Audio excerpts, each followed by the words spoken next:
Olá a todos vocês. Sou o professor Ney Araújo, professor da Rede Pública de Ensino, e a partir deste momento eu peço a sua atenção para que você possa acompanhar esta videoaula do seu componente curricular Sociologia. Esta videoaula, ela está direcionada principalmente àqueles alunos e alunas que estão matriculados na segunda série do ensino médio. E nesta videoaula nós iremos tratar a respeito do pensamento de Karl Marx. Nós já tivemos algumas videoaulas anteriores em que nós destacamos duas outras grandes correntes, ou em outras palavras, dois outros pensamentos marcantes na sociologia. Nós já tivemos uma videoaula que tratou a respeito do pensamento do Émile Durkheim, em que nós aprendemos a respeito daquilo que ele acabou denominando como seu objeto de estudo, que no caso é o fato social. Uma outra videoaula, nós trabalhamos a respeito do objeto ação social, segundo a teoria weberiana.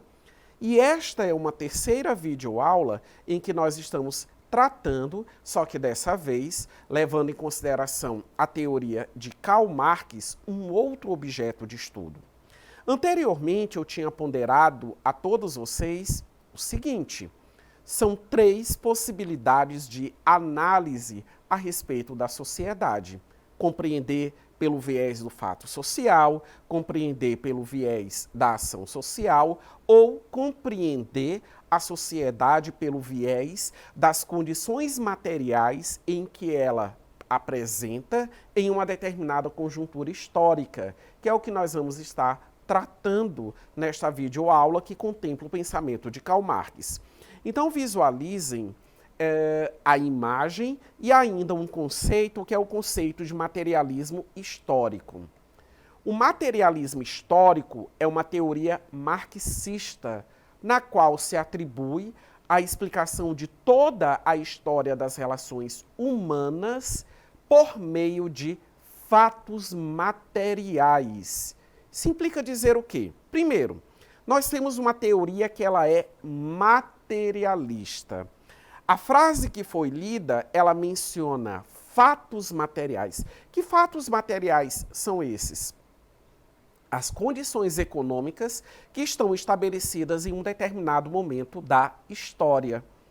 Se nós levarmos em consideração as condições iniciais, por exemplo, da existência humana, a época dos homens das cavernas, conforme nós mencionamos, ele já desenvolvia uma economia naquele tempo? Sim, ele já desenvolvia. Quando os primeiros homens formaram as primeiras comunidades, né, e as suas respectivas famílias, já existia um tipo de economia ali? Certamente existia um tipo de economia. Até se chegar, né, no modo de produção antigo, modo de produção feudal e o atual modo de produção capitalista.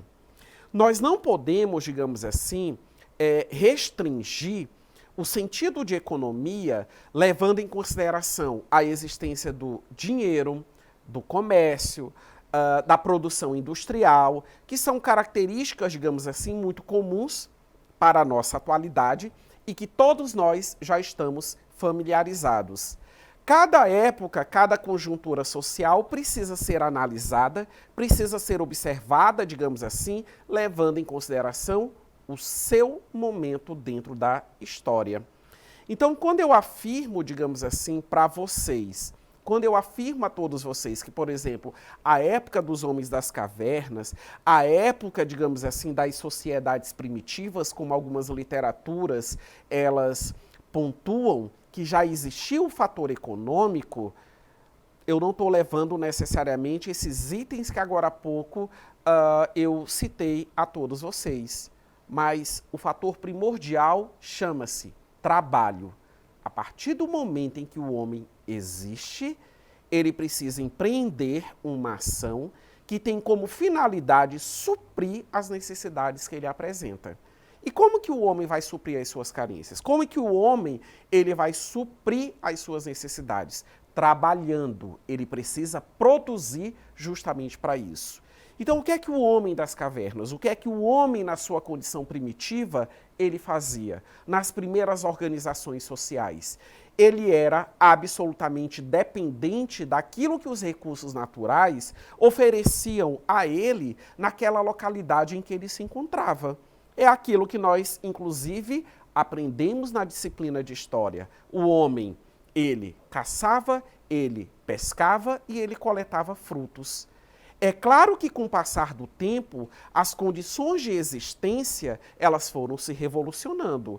A exemplo também das condições materiais, ou em outras palavras, as condições econômicas. O surgimento da moeda, as relações comerciais, as diferentes mercadorias que foram sendo produzidas, digamos assim, ao longo do tempo. O próprio trabalho, a própria forma de trabalhar, é algo que evoluiu com o passar dos anos, evoluiu com o próprio desenvolvimento da sociedade. Profissões surgiram, habilidades, competências, ou seja, capacidades, questões, no caso, inerentes ao homem, que precisaram ser desenvolvidas para a realização de determinadas tarefas.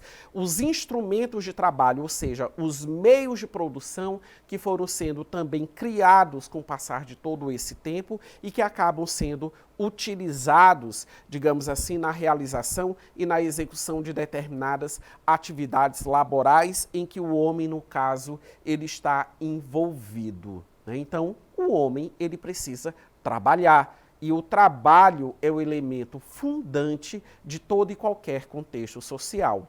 Vamos avançar e visualizem agora esse esquema em tela, né, em que é colocado, digamos assim, algumas informações de suma relevância em relação à teoria marxista.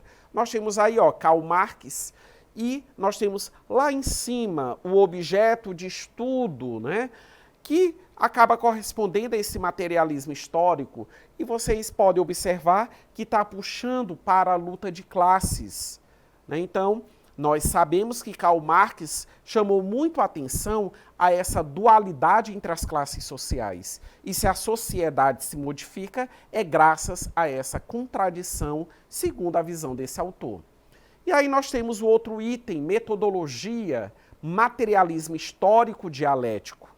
Materialismo histórico, as condições materiais, no caso, dadas, dispostas em uma determinada conjuntura histórica, mas a teoria marxista, ela se serviu da palavra dialética, presente lá na filosofia, e o sentido da palavra dialética é a contradição, é o antagonismo, é a mudança, é a transformação. Tudo aquilo que é dialético possui uma oposição. Então, quando eu trato de classes sociais, eu estou tratando de uma luta de opostos. Eu não estou tratando de uma luta entre semelhantes. É isso que é o motor da história. A sociedade, ela não é estática. A sociedade, ela se modifica com o passar do tempo. Vamos a outras informações no nosso esquema? Então, nós temos na parte verde o antagonismo, que agora há pouco eu mencionei. Burguesia e proletariado, que no caso são as classes sociais, e como em toda e qualquer sociedade, nós temos, digamos assim, uma relação de dominação sendo estabelecida. Só que no modo de produção capitalista, esta dominação, ela se dá justamente pelo poder econômico. Então, olhando aí pelo lado da burguesia, nós temos o quê? A burguesia, donos dos meios de produção, fábricas, ferramentas, todas as tecnologias. É a classe social que dispõe do poder econômico. Em contrapartida, a sua dualidade, aqueles que estão na condição de serem dominados acabam correspondendo a quem? Ao proletariado. E o proletariado, enquanto classe social, é aquele que dispõe apenas da sua capacidade produtiva, a sua capacidade em trabalhar, seja essa capacidade física ou intelectual.